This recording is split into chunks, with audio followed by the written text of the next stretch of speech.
नमस्कार, मैं हूं चरण सिंह राजपूत और आप देख रहे हैं fight for right. Sahara India और सहारा इंडिया के खिलाफ निवेशकों की लड़ाई हम लोग लगातार दिखा रहे हैं। आज सहारा इंडिया और सहारा के आंदोलन और जो कोर्ट में लड़ाई लड़ी जा रही है, हमसे जुड़े हुए हैं अंकित जुनेजा जी। दिल्ली हाई कोर्ट में निवेशकों की लड़ाई लड़ रहे हैं। अंकित जुनेजा जी, बहुत बहुत स्वागत है आपका फाइट फॉर राइट के इस कार्यक्रम में। धन्यवाद। अ, धन्यवाद। अंकित जी, पहला ही मेरा प्रश्न ये है कि दिल्ली हाई कोर्ट में आप लड़ाई लड़ रहे हैं सहारा निवेशकों की, तो कौन कौन निवेशक हैं और ये आपकी जो लड़ाई है वो कहाँ तक पहुंची है? सर, हमारे साथ में जो जुड़े हुए हैं वो सहारा के वो सभी सामान्य लोग हैं जो भारत देश के अंदर मतलब एक आम नागरिक है जिसने बहुत थोड़ा थोड़ा पैसा करके अपनी मेहनत से जोड़ा था और इसके अंदर निवेश किया था।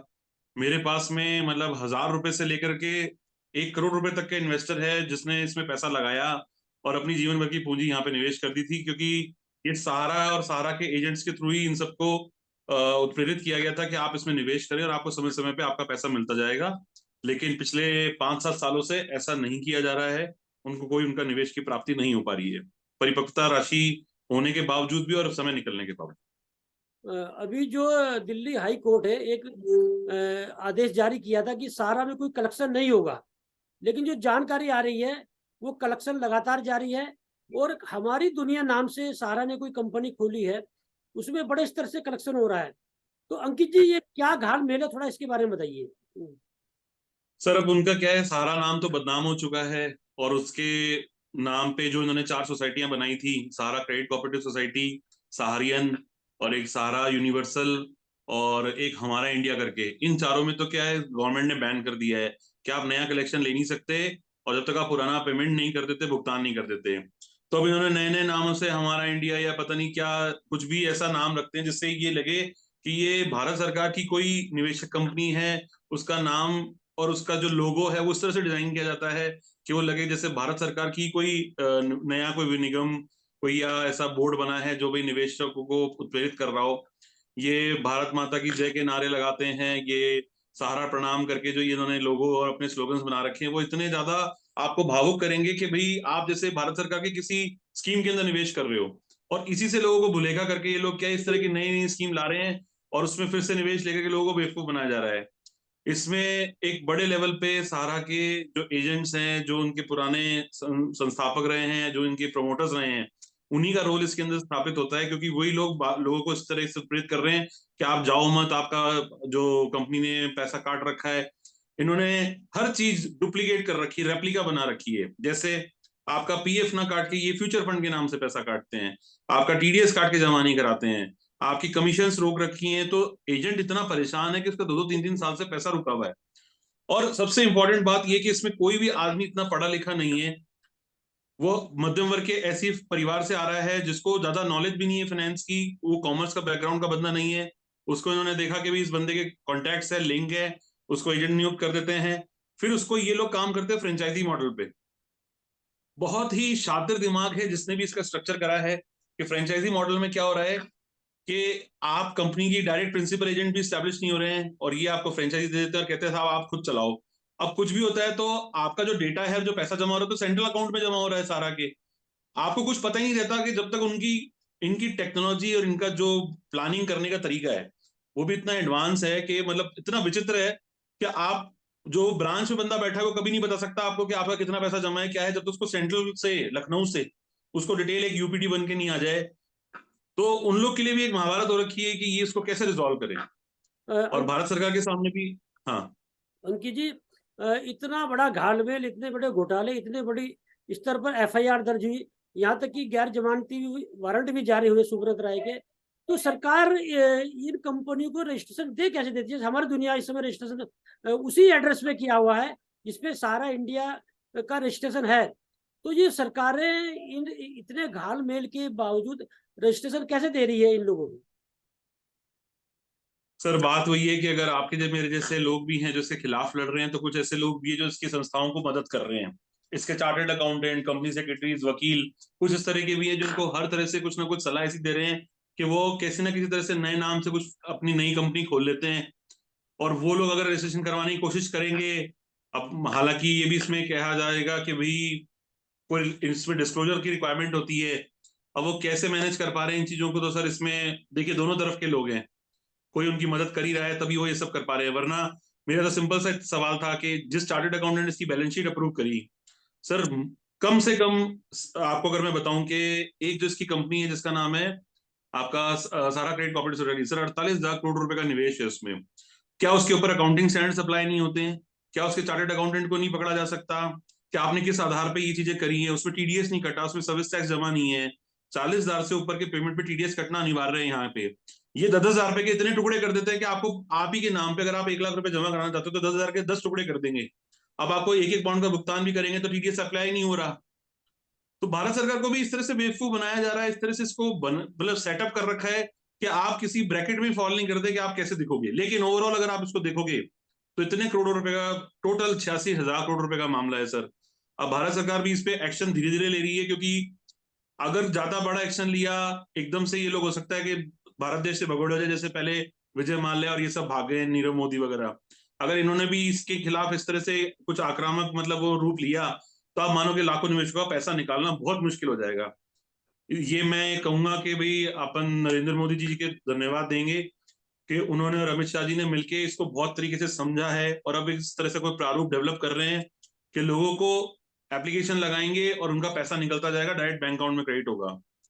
अंकित जी, जो आपने तो बात, जी जी, आपने जो बात शुरू की अभी गृह मंत्री अमित शाह और प्रधानमंत्री नरेंद्र मोदी की, तो अभी एक हाँ जी, सुप्रीम कोर्ट के आदेश में 5,000 करोड़ रुपए सेबी से रिलीज होने थे।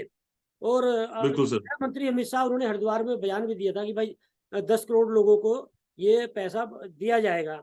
तो अभी बिल्कुल सर। लाल आजाद है, ठगी पीड़ित जमाकर्ता परिवार के राष्ट्रीय संयोजक, कल मेरी उनसे बात हम्म। हो रही थी, तो उन्होंने बोला कि हम्म। सेबी जो है वो पैसा देने को तैयार नहीं है, पुनर्विचार याचिका दायर करने जा रहा है सेबी सुप्रीम कोर्ट में।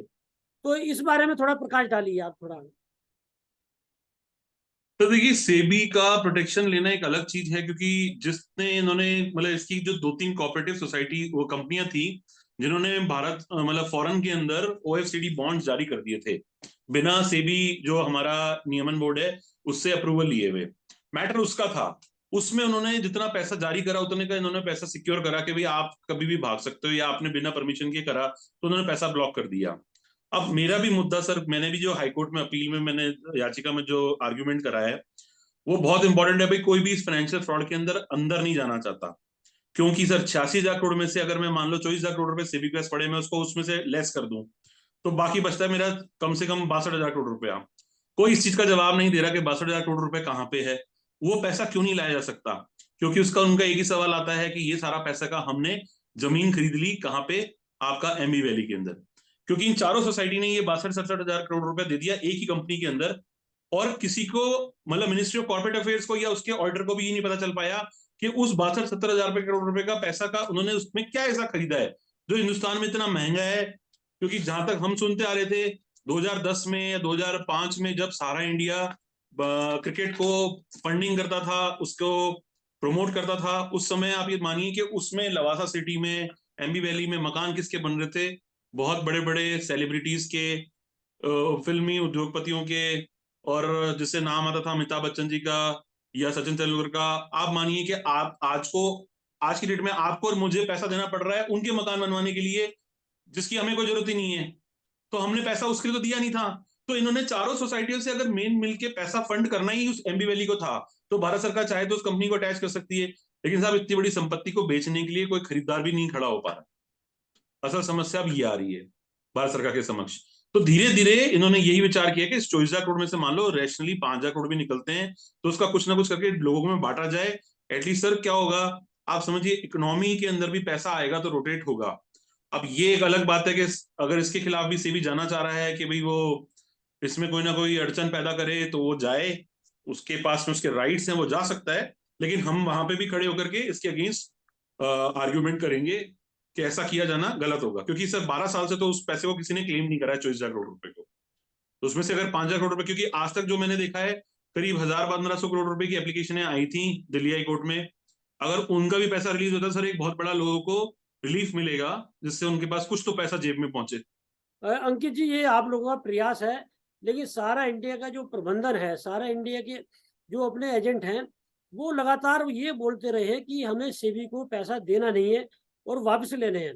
और इस बीच में सहारा प्रबंधन ने प्रोटेस्ट भी किया है सेबी के खिलाफ में। सर वो कुछ भी प्रपंच करते रहे। जी, यदि 5,000 करोड़ रुपए ये रिलीज होता है, तो सारा इंडिया तो यही कहेगा कि हम लोग देखो बोल ही रहे थे कि भाई हमें तो लेना है।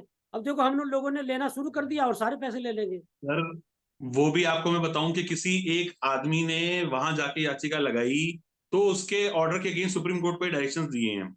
सहारा ने तो खुद ने कोई इनिशिएटिव नहीं लिया इस चीज के लिए कि जाके वो कुछ ऐसी व्यवस्था करे। सहारा की तो हर जगह लैकिंग ही है। उल्टा अगर मैं तो कहूंगा कि आज भी सहारा को प्रोवोट करना चाहिए कि साहब ठीक है, अब इस पैसे में से पैसा दे दो। उसको कोई इस पे आक्षेप नहीं करना चाहिए, कोई हस्तक्षेप नहीं करना चाहिए। लेकिन ये सहारा की खुद की नासमझी होगी, उनका एक प्रताड़ित करने का अलग तरीका होगा कि यदि वो इसमें कोई व्यवधान पैदा करते हैं कि वो उसके अंदर पैसा नहीं दे लोगों को, क्योंकि ये तो कोई मतलब ही नहीं, क्योंकि पैसा तो लोगों का है। सहारा पूरा मिलान करे कि 86,000 करोड़ रुपए किसकी सोसाइटी में कैसा है, और इनकी बुक्स में कैश बैलेंस बोलता है सर 15-15 करोड़ रुपए के अंदर। मैं तो कहता हूँ ये आज मेरे एक निवेशक का सर अगर लाख रुपए भी है, उसको दवाई के लिए, इलाज के लिए, कोविड के बाद में अपने व्यापार करने के लिए, परिवार के लिए पैसा चाहिए, आप 10 लाख रुपए दे दो सर, उसमें कहाँ दिक्कत है। लेकिन इनकी तरफ से कोई इनिशिएटिव ही नहीं है। ये इन्होंने अभी रिसेंट में सारा ने कोई इलेक्ट्रॉनिक व्हीकल का भी बिजनेस स्टार्ट किया है, कोई और भी बिजनेस कर रहे हैं। इनका काम तो चल रहा है चाहे कैसे भी हो। उनकी बेल कराने के लिए 2250 करोड़ रुपए सहारा अकाउंट में से ही, मतलब सहारा क्रेडिट कोऑपरेटिव अकाउंट से ही उस खाते में दिए गए थे जो सेबी का है। उस पैसे के प्लस 2700 करोड़ रुपए और मिला के ही सुप्रीम कोर्ट ने 5,000 करोड़ रुपए रिलीज करे हैं कि ये तो आप कम से कम इनको वापस करो। हमने कुछ अलग पैसा नहीं मांगा है, जो उसमें एविडेंट ऑन रिकॉर्ड है कि ये 2250 करोड़ रुपए सुब्रत रॉय की बेल के लिए दिए गए थे उस समय, उसी पैसे को वापस रिटर्न कराया गया है। आप मान लीजिए 10 साल से अगर उसका ब्याज भी इतना हो जाता है तो वही पैसा हम मांग रहे हैं और कुछ नहीं मांग रहे हैं, तो ये तो उनको देना पड़ेगा सर। अंकित जी, आप जो है वकील भी हैं। सुब्रत राय और जो प्रबंधन है सहारा का, वो ना किसी निवेशकों को पैसा देने को तैयार है, ना जो नौकरी छोड़ के गए हैं कर्मचारी उन्हें पैसा देने को तैयार है। सैलरी भी समय पर नहीं मिल रही है और उल्टे लगातार कर्मचारियों को नौकरी से और निकाला जा रहा है। जैसे सहारा नोएडा परिसर में मुझे जानकारी है, 1 महीने के अंदर अंदर 100 कर्मचारी निकाले गए हैं। कई विभाग जो है बिल्कुल बंद कर दिए गए हैं। तो जो सरकार के जो जैसे लेबर कोर्ट है, लेबर विभाग है और जो दूसरे जो विभाग हैं, तो उनकी जवाबदेही जिम्मेदारी क्या है? यदि सारा सारे तंत्रों को ठेंगा दिखाते हुए मनमानी कर रहा है और सुब्रत राय के खिलाफ गैर जमानती वारंट भी जारी हुए, तब भी गिरफ्तार नहीं हुए, निवेशकों का पैसा नहीं मिल रहा है, कर्मचारियों को सैलरी नहीं मिल रही, तो सरकार और सरकार के विभाग क्या कर रहे हैं इस मामले में? सर देखिए, अगर मैं आपको, जैसे मैंने आपको भी पहले बताया कि इसके अंदर आप उन सभी कर्मचारियों के या जो भी इसके मैनेजर्स या जो रहे हैं, आप उनका एग्रीमेंट पढ़िए कि उनकी नियुक्ति कैसे की गई थी। उसके अंदर अधिकतर जो इसमें है वो डायरेक्ट कंपनी के पेरोल पे नहीं है सारा के। वो या तो उसकी फ्रेंचाइजी के प्रबंधक अपॉइंट नियुक्त हुए थे, तो उनको उस फ्रेंचाइजी से जो बिजनेस जनरेट होता है उसी का पैसा मिलना चाहिए था। अब वो क्योंकि मेन जो सारा पैसा जमा है इनके पास में, वो एफसीज के रेंटल नहीं दे पा रहे हैं, उनका खर्चा नहीं निकाल पा रहे, तो वो उनको बंद करना पड़ रहा है या शिफ्ट करना पड़ रहा है। आज के डेट में धीरे धीरे पूरे भारत सरकार के, मतलब पूरे भारत के अंदर जितनी भी इनकी फ्रेंचाइजीज खुली थी, ऑफिस थे, या इनके जोनल ऑफिस हैं या जोनल मंडल ऑफिस बोलते हैं, कमांड ऑफिस हैं, वो सब धीरे धीरे शट डाउन हो रहे हैं। सिर्फ एक जो सहारा की ओन प्रॉपर्टीज है वही खुली हुई है। वहां से जिन भी एम्प्लॉयज को, जिन भी मैनेजर्स को निकाला जा रहा है, उनको एकजुट होकर के, क्योंकि सहारा बनी भी लोगों की यूनिटी की वजह से है, उनको यूनिटी दिखाते हुए सबको एक आवाज में हाई कोर्ट में या सुप्रीम कोर्ट में एक याचिका दर्ज करनी चाहिए कि साहब हमारे साथ में ऐसा सारा हमें प्रताड़ित कर रहा है और हमारा पैसा नहीं दे रहा है। आप लेबर कोर्ट में तो आप जा नहीं सकते, क्योंकि आप लेबर की डेफिनेशन में नहीं आते। आपको जाना, आप एम्प्लॉय की डेफिनेशन में आते हैं, तो आपके एग्रीमेंट के अनुसार आप किस लॉ के अंदर क्या रेमेडी ले सकते हो वो आपको डॉक्यूमेंट पढ़ के ही पता चलेगा। लेकिन इसमें कुछ भी लड़ाई लड़ी जाए तो एकजुटता के साथ लड़ी जाए। तो ये सर देखो, सहारा के पास पैसे बहुत अधिक हैं, लेकिन मेरे पास जो क्लाइंट्स मेरे आते हैं, जो लोग परेशान हैं, एक आम आदमी, उसके पास इतना समृद्ध, मतलब समृद्ध भी नहीं है कि वो इतनी बड़ी लड़ाई सुप्रीम कोर्ट हाईकोर्ट तक के लेवल पे लड़ सके। ये भारत सरकार को देखना चाहिए, राज्य सरकार को देखना चाहिए। सिर्फ भारत सरकार की रोल नहीं है, राज्य सरकारों का भी बहुत बड़ा रोल है, क्योंकि जहां जहां भी सोसाइटियां अगर कंपनी अपने ऑफिस ऑपरेटिव कर रहे हैं, उनको सीज किया जा सकता है। हम कंज्यूमर कोर्ट में केस लड़ रहे हैं, कंज्यूमर कोर्ट में 10-10 साल तक कोई हियरिंग नहीं होती है, बहुत भुगतना पड़ता है। उसके बाद आप क्रिमिनल केस कर रखे हैं, तो क्रिमिनल केस की भी कोई अंदर मजिस्ट्रेट कॉग्निजेंस नहीं ले रहा है, लेता भी है तो उसको अरेस्ट नहीं किया जा सकता। तो इसमें राजस्थान और यूपी और दूसरे राज्यों की सरकारों का भी बहुत बड़ा रोल है कि वो उसमें कुछ अपनी भागीदारी निभाएं। और इनके खाली ऐसा नहीं है कि सर सुब्रत रॉय को अरेस्ट कर लेंगे तो काम हो जाएगा। जिस प्रबंधक ने, जिस मंडल ऑफिस ने इस तरह की हरकतें करी है उसको भी। तो ये जो सहारा के जो निवेशक है इस समय, जिस तरह से बड़े स्तर पर एजेंटों ने इस समय आत्महत्या की जो जानकारी मिल रही है वो हजारों में संख्या है।